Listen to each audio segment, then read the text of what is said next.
मित्रों, आज हम यहाँ पर संसार और माया के संबंध में बात करेंगे। यह नजारा अद्भुत है, तब यह और भी विस्मयकारी लगता है जब इसकी धाराओं में सदाशिव की ही लहरें दौड़ती दृष्टिगत होती है। यह संपूर्ण व्यवस्था कैसे उत्पन्न होती है, कैसे विकसित होती है, यह स्मरण रखिए, वह परमात्मा सदाशिव सब में विद्यमान है। उनसे उत्पन्न होने वाली शक्तियां सब में व्याप्त रही। उनमें भी जो इनके बारे में जानते नहीं या निंदा करने वाले हैं। ये केवल किसी समुदाय के ही परमात्मा नहीं है, ये मच्छर और मछली के भी परमात्मा है। पृथ्वी, सूर्य और इस ब्रह्मांड सहित सभी इकाइयों के भी परमात्मा है। यह एक विचित्र तत्व है और समस्त लीला इसी से, इसी में, इसी के कारण, इसी की इच्छा से चलती है।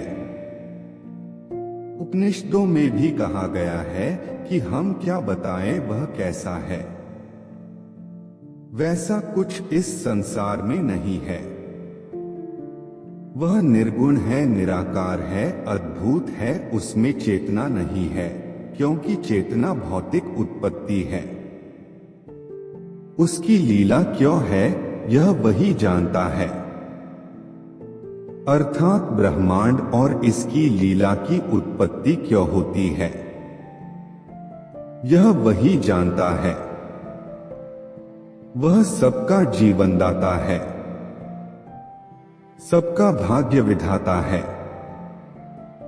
वह अपनी तेज धाराओं से एक ऊर्जा वृक्ष बना रहा है और उस ऊर्जा वृक्ष में विचित्र लीला चल रही है। सभी इकाइयां अपनी अलग अलग अनुभूतियों के मायाजाल में भटक रही है।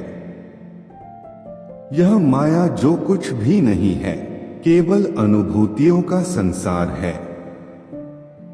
सभी को मोहक लगती है कि वे उसी में लिप्त होकर संसार को भोगने में लगे हुए हैं। कुर्म के विषय में बहुत से मित्रों ने कई बार प्रकाश डालने को कहा, पर हमें अभाव के कारण यह संभव नहीं हो सका। आज इस पर थोड़ा प्रयास करने का किया है। तंत्र में कुर्म चक्र का एक विशेष महत्व होता है। कुर्म चक्र शिव साधना करने पर सिद्धि मिलने का अधिक अवसर रहता है। आप जिस स्थान पर पूजनीय साधना के लिए बैठते हैं, उसके नवभारत करें, फिर स्थान के नाम से सिर के अक्षर को जिस भाग में देखें, उसके बिना बात करें, फिर पूर्व में अक्षर जो मास हो, उसी मात्रा में के स्थान के आसन बिछाकर बैठे। आपके नाम का पहला अक्षर उनके सिर में है। सिर के 9 भाग में ओ की मात्रा उत्तर के बीचल है और इसी को कुर्म का सर समझना चाहिए। बहुत सीधी सीधी करनी चाहे तो शनिवार को आरंभ करके पश्चिम मुख बैठने से चंद्रमा सामान्य दिशा, सामान्य दिन रखें, सामने शुक्र हो, सामान्य दिन में दाएं जोगनी निशान, पीठ हो पीछे हो। शनिवार पीठ पीछे हो तो खराब दिन समझे और उत्तम बार चंद्र बाया हो, शुक्र और जोगनी की दृष्टि मंगल पर पड़ती हो। बृहस्पति रविवार को देख रहा हो तो भी अच्छा जाने, किसी अधिकार को बढ़ाने के लिए बैटरी तो बुधवार को बैठे, ऐसा फलाए तो बहुत शीघ्र कार्य सिद्ध होता है।